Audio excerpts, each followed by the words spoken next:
아멘. 피아노 감사합니다. 우리 말씀 보겠습니다. 오늘 우리에게 주신 말씀은 베드로후서 1장 1절에서 11절까지입니다. 베드로후서 1장 1절에서 11절까지 한 절씩 교독하고 마지막 11절은 함께 읽도록 하겠습니다. 예수 그리스도의 종이며 사도인 시몬 베드로는 우리 하나님과 구주 예수 그리스도의 의를 힘입어 동일하게 보배로운 믿음을 우리와 함께 받은 자들에게 편지하노니, 하나님과 우리 주 예수를 알므로 은혜와 평강이 너희에게 더욱 많을지어다. 그의 신기한 능력으로 생명과 경건에 속한 모든 것을 우리에게 주셨으니 이는 자기의 영광의 덕으로 우리를 부르신 이를 알므로 말미암음이라. 이로써 그 보배롭고 지극히 큰 약속을 우리에게 주사 이 약속으로 말미암아 너희가 정욕 때문에 세상에서 썩어질 것을 피하여 신성한 성품에 참여하는 자가 되게 하려 하셨느니라. 그러므로 너희가 더욱 힘써 너희 믿음의 덕의 지식의 절제를, 절제의 인내를, 인내의 경건의 형제 우애의 사랑을 더하라. 이런 것이 너희에게 있어 흡족한즉 너희로 우리 주 예수 그리스도를 알기에 게으르지 않고 열매 없는 자가 되지 않게 하려니와. 이런 것이 없는 자는 맹인이라 멀리 보지 못하고 그의 옛 죄가 깨끗하게 된 것을 잊었느니라. 그러므로 형제들아 더욱 독임써 너희 부르심과 택하심을 굳게 하라. 너희가 이것을 행한즉 언제든지 실족하지 아니하리라. 이같이 하면 우리 주 곧 그 주 예수 그리스도의 영원한 나라에 들어감을 넉넉히 너희에게 주시리라. 아멘.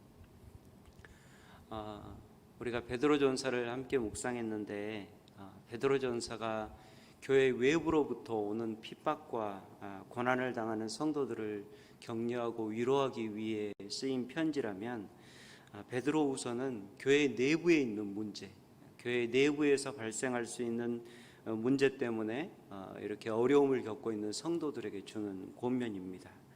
베드로후서에서 중점적으로 다루는 교회 내부의 문제는 거짓 교사들에 관한 문제였습니다. 지금도 이런 문제들이 저희가 잘 몰라서 그렇지 많이 있겠지만 초기 교회의 심각한 문제 중에 하나가 바로 이 거짓 교사의 가르침이었습니다. 지금이야 신학이 발전되고 이렇게 신학교도 있고 뭐 교회도 있고 노회도 있고 이렇게 체계적이잖아요.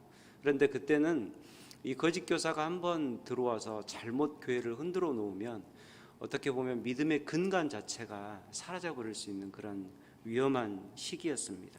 그래서 사도들도 그리고 믿음의 많은 사람들도 이 거짓 교사들과 싸우는데 그 많은 인생을 할애한 것을 볼 수 있습니다. 이 거짓 교사들은 그리스도의 재림과 심판에 대한 사도들의 가르침을 부인하면서도 복음으로 인해서 자유롭게 되었다는 것은 받아들였습니다. 그래서 복음으로 자유를 누린다는 명목하에 음란한 생활을 지속하면서 성도들을 현혹하는 것입니다. 우리가 그리스도를 믿는다는 것은 그분의 성육신과 십자가, 그리고 부활과 재림, 그리고 다시 오신 후에 심판하실 그 주님까지를 믿는 것이 완전히 주님을 믿는 것입니다. 그래서 우리가 예배 드릴 때마다 우리의 기본 신앙으로 고백하는 사도신조에도 그리스도의 성육신, 그리고 십자가, 부활, 재림, 그리고 그분의 심판하심까지 분명하게 고백하고 있는 것입니다. 내가 좋은 것만을 취하여서 선택하여 믿는 믿음은 결코 바르고 건강한 믿음이 되지 못합니다. 우리가 거짓 교사들처럼 내가 좋아할 만한 믿음의 내용들만 취하면서 살아간다면 우리는 예수님을 믿는 것이 아니라 나의 욕심을 채우기 위해서 믿음의 부분적인 내용을 이용하는 것뿐입니다. 십자가와 부활을 거부한다면 결코 복음의 자유도 얻을 수 없습니다. 마지막 날의 심판을 우리가 거부한다면 우리는 결코 경건한 생활을 이어갈 수 없게 되는 것입니다. 베드로후서 1장 1절에서 11절은 먼저 우리가 온전히 쫓아가야 될 믿음의 바른 모습이 어떠한 모습인가, 어떠한 모습이 있을 때 믿음의 바른 모습이라고 할 수 있는가? 이것에 대해서 우리에게 말씀하고 있습니다. 구원의 완성을 향해 나아가는 성도들이 바른 신앙의 모습을 갖추기 위해서는 반드시 두 가지가 있어야 합니다. 오늘 본문에 그것을 두 가지 단어로 표현하는데, 첫 번째는 믿음이고 두 번째는 지식입니다. 바로 알미라는 단어로 말씀하고 있습니다. 먼저 1절을 보면 베드로 사도는 우리가 가진 믿음의 두 가지 성격에 대해서 말씀하고 있습니다. 믿음은 먼저 우리가 기억해야 될 것이 나에게서 난 것이 아니라는 것입니다. 지금 내가 믿는 것 같지만 누가 나를 믿게 하시고 누가 이 믿음을 주셨습니까? 바로 하나님께서 주신 것입니다. 그래서 베드로 사도는 우리가 우리 하나님과 구주 예수 그리스도의 의를 힘입어 믿음을 받았다라고 이렇게 말씀하고 있습니다. 내가 믿음을 획득했다, 취했다, 내가 가졌다라고 표현하지 않고 누구에게로부터 받았다라는 표현을 사용합니다. 믿음은 본질적으로 하나님께 속한 것이며 사람의 자질이나 노력에 의한 산물이 아니라 전적인 하나님의 은혜의 선물인 것입니다. 베드로 사도는 믿음이 전적인 하나님의 은혜의 선물임을 말할 때 단순히 믿음으로 의롭게 되는 구원의 시작에 관한 것만으로 그치지 않습니다. 3절에 보면 그의 신기한 능력으로 생명에 이를 뿐만 아니라 경건에 속한 모든 것까지도 우리에게 주셨다라고 말씀하고 있습니다. 하나님께서는 그리스도의 의로 우리에게 생명은 물론이거니와 그 생명을 가지고 구원을 가지고 경건한 삶을 살아가며 구원의 완성에 이르는 모든 능력까지도 하나님이 우리에게 주셨다라고 말씀하고 있습니다. 인간은 타락한 본성을 가지고 살아가는 한 거룩하고 경건한 삶을 살 수 없습니다. 하나님께서 우리의 이러한 연약함을 너무나 잘 아시기에 우리에게 경건하라, 거룩하라 라고 명령하기 전에 먼저 우리에게 그것을 위해 필요한 능력까지도 주셨다라는 말씀입니다. 경건에 이르는 길을 우리가 지금 걷고 있다 할지라도 그 걸음을 걷게 하시는 것까지도 전부 전적인 하나님의 은혜임을 경험할 때, 그것을 기억할 때 우리는 믿음에 대해 바르게 이해하고 있는 것입니다. 두 번째 1절을 보면은 우리가 가진 믿음의 성격은 동일하며 보배로운 믿음이라는 것입니다. 성도가 가진 믿음이나 사도들이 가진 믿음이나 모두 같은 하나님의 선물이라는 것입니다. 여러분, 어떤 사람의 믿음이라고 해서 우월한 것이 아닙니다. 성도들의 믿음이 사도들의 믿음보다 열등하거나 다른 것이 결코 아니라는 것입니다. 우리는 모두 동일한 하나님과 주 예수 그리스도의 의를 통하여 받은 바른 믿음을, 아주 정말 보배로운 믿음을 소유하고 있다는 것입니다. 믿음은 그것을 받는 사람의 수준에 의해서 그 믿음의 질이 결정되는 것이 아니라 전적으로 주시는 하나님에 의해서 그 믿음의 질이 결정되는 것입니다. 여러분, 조금 다른 예가 될 수도 있지만 야고보서 5장 16절에서 18절을 보니까 주의 형제 야고보는 이렇게까지 표현했습니다. 그러므로 너희 죄를 고백하며 병이 낫기를 위하여 서로 기도하라. 의인의 간구는 역사하는 힘이 큼이니라 라고 말씀하신 후에 누구 얘기를 하냐면 엘리야 얘기를 하는 거예요. 엘리야가 우리와 똑같은 사람인데 그가 비가 오지 않기를 간절히 기도한 적 3년 6개월 동안이나 비가 안 왔고, 또다시 비가 내리기를 그가 다시 기도하니까 하늘이 비를 주고 땅이 열매를 맺게 되었다라고 말씀합니다. 놀라운 일이죠. 비도 내리게 하고 비도 그치게 할 수 있는 그러한 하나님의 기도 응답을 받은 것입니다. 그런데 야고보 사도가 왜 엘리야까지 예를 들어서 이렇게 강하게 권면할 수 있습니까? 기도를 들어주시는 하나님이 어제나 오늘이나 동일하기 때문에 그렇습니다. 엘리야가 받았던 기도의 응답을 우리도 동일하게 받을 수 있는 것은 기도를 들어주시는 하나님이 같은 하나님이시기 때문입니다. 여러분, 생각해 보십시오. 엘리야 시대에는 하나님이 비를 그치게 할 수 있고 오늘 이 시대에 하나님은 비를 그치게 할 수 없습니까? 그게 아니라는 것입니다. 엘리야의 기도를 듣고 계셨던 그 하나님이 우리의 기도를 들으신다면 우리의 기도도 동일하게 응답될 것이라는 그러한 말씀입니다. 오늘 우리에게 믿음을 주신 하나님은 결코 어제나 오늘이나 바뀌지 않는 동일한 하나님이십니다. 그래서 우리가 가진 믿음은 사람에 따라서 차이가 있는 믿음이 아니라 동일하게 어떤 사람의 믿음이건 간에 그가 받은 것이 귀한 믿음인 줄 우리는 압니다. 우리는 전적으로 이렇게 하나님께로부터 왔고 또 모든 사람에게 동일하게 그리고 보배롭게 주어진 믿음의 성격에 대해서 잘 이해해야 합니다. 믿음에 대한 이러한 이해가 분명할 때 우리는 받은 믿음 앞에서 절대적으로 겸손할 수 있는 것입니다. 또 하나님께서 받은 믿음의 수준의 차이가 있다는 잘못된 비교 우위를 이용하여서 다가오는 거짓 교사들의 유혹 또한 피할 수 있는 것입니다. 여러분, 거짓 교사들이 무엇을 이용합니까? 너의 믿음과 나의 믿음은 질적으로 다르다라는 것을 이용합니다. 그래서 내가 믿음의 우위에 있음을 이용하여서 성도들을 현혹하고 유혹하는 것입니다. 그런데 우리가 한 가지 더 기억해야 될 것은 이 바른 믿음과 더불어서 우리의 신앙인의 바른 모습을 갖추기 위해서 반드시 있어야 될 것이 지식이라는 것입니다. 알미라는 것입니다. 이 지식은 베드로후서 1장 1절에서 11절에 지속적으로 언급되고 있습니다. 2절에 말씀하는 은혜와 평강, 또 3절에 예수 그리스도의 신기한 능력으로 주어지는 생명과 경건에 속한 모든 것도 다 그리스도를 알므로, 그리스도를 아는 지식으로 인해서 우리에게 주어진다라고 말씀하고 있습니다.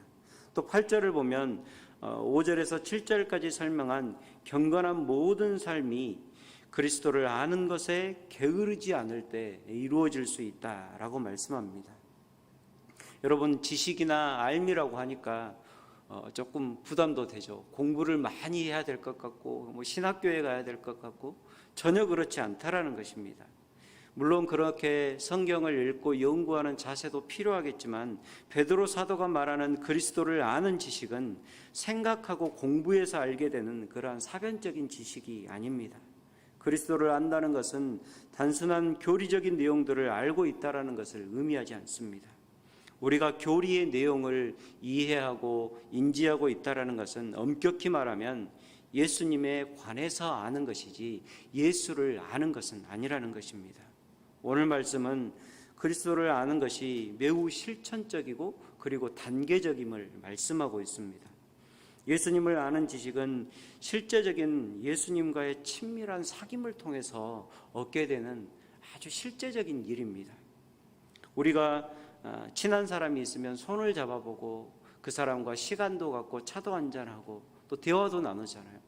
마치 예수님을 알아가는 우리의 삶의 모습이 그러하다라는 것입니다. 그러한 인격적인 사귐을 통해서 얻게 되는 것이 그리스도를 아는 지식이라는 것입니다. 그래서 우리는 그리스도를 알기 위해서 5절부터 7절에 열거한 모든 덕목들을 힘써 행해야 되고 그것을 행함을 통해서 더욱 그리스도를 깊이 알아가게 되는 것입니다.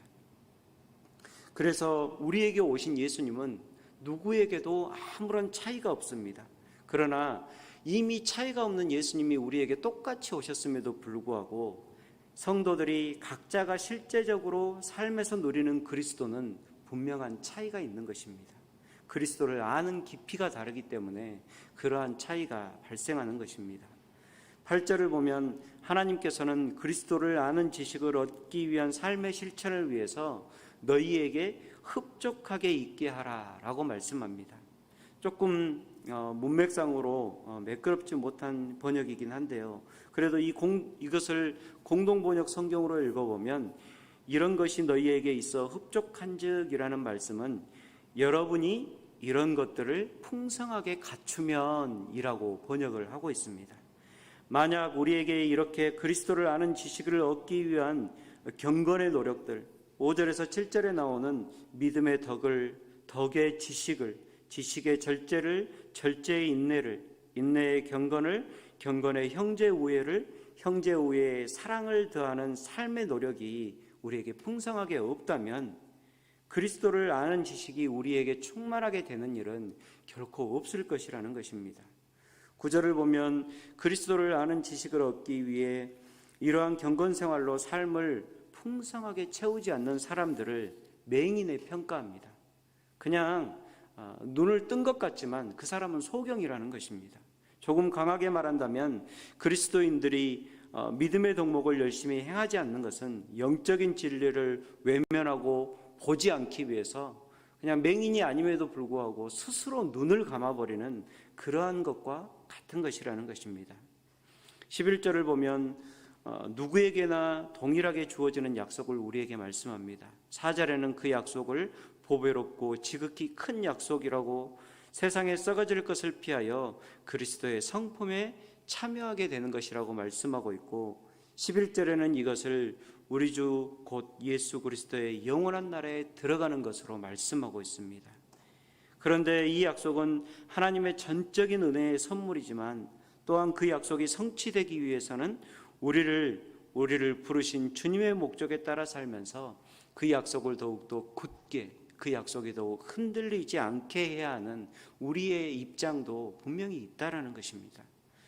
그리스도의 성품을 닮아가는 것은 그래서 지속적이고도 의도적인 노력이 필요합니다. 여러분, 고무줄이 가만 놔두면 당겨지던가요? 아닙니다. 내적으로 이렇게 당기는 노력이, 힘이 필요해야 당겨지는 것이 고무줄입니다. 우리의 삶이 마치 고무줄과 같은 것입니다. 우리의 삶이 그대로 있지 않도록 하나님께 늘 당겨야 됩니다. 하나님께 더 가까이 가려고 힘을 쓸 수 있어야 됩니다. 우리의 부르심과 택하심을 굳게 해주는 그리스도를 아는 지식은 단순한 지식적인 차원을 넘어서 그분을 닮고 따라가는 모든 과정 속에서 숨겨진 보화도 같다라는 것입니다. 여러분, 골로새서 2장 2절과 3절을 보면 하나님의 비밀인 그리스도 안에는 모든 지혜와 지식의 보화가 감추어져 있다라고 말씀하고 있습니다. 여러분, 이런 귀한 지혜와 지식의 보화가 있는데 참 안타까운 것은 이것이 감추어져 있다라는 거예요. 아무나 받을 수 있는 게 아니에요. 그래서 그리스도를 닮아가기 위해서 경건한 삶을 오늘 또 살아가기를 원하는 우리의 삶은 가장 값진 보화를 캐내기 위해서 광부가 광산에서 곡괭이질하는 것과도 같은 것이라는 것입니다. 믿음에 그리스도를 아는 지식을 더하여서 피상적으로 단순히 지적으로 복음을 아는 우리가 아니라 누구보다 오늘 삶에서 그리스도를 깊게 누리며 살아갈 수 있는 참된 지식을 소유한 우리가 될 수 있기를 소망합니다. 오늘 하루도 때로는 실수하고 넘어질 것입니다. 분명해요. 우리는 연약하기 때문에 하루 종일 온전하게 서 있다라는 말씀을 드릴 수가 없습니다. 그렇지만 여전히 그렇게 실수하고 넘어지지만 하나님의 성품을 닮아가기 위해서, 예수님의 인격을 닮아가기 위해서 그리스도와 함께 십자가의 길을 오늘도 묵묵하게 걸어가면서 예수님을 누릴 수 있는 우리 모두가 될 수 있기를 주의 이름으로 축복합니다. 우리 함께 기도하겠습니다. 아버지 하나님, 주님을 더욱 깊이 알아가게 하여 주옵소서. 오늘도 잘 못합니다. 오늘도 비틀비틀 걷습니다.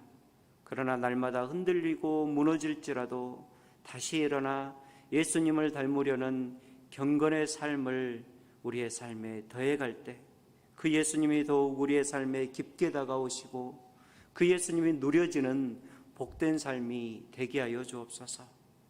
예수님, 우리가 너무나 연약하기에 우리를 돕는 영이신 보혜사 성령님을 보내시지 않았습니까? 성령님, 우리를 도와주옵소서. 이 경건의 구원의 완성에 이룰 수 있도록 우리를 붙잡아 주옵소서.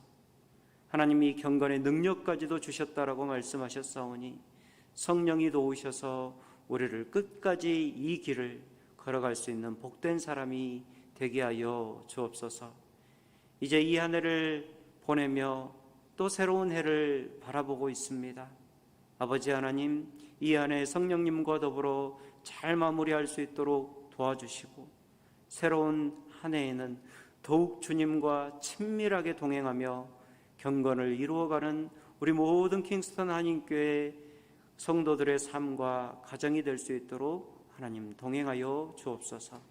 오늘 하루 이 맡겨진 삶도 주님께 온전히 의지하며 의탁하며 살아계신 예수님의 이름으로 기도합니다. 아멘. 하늘에 계신 우리 아버지여, 이름이 거룩히 여김을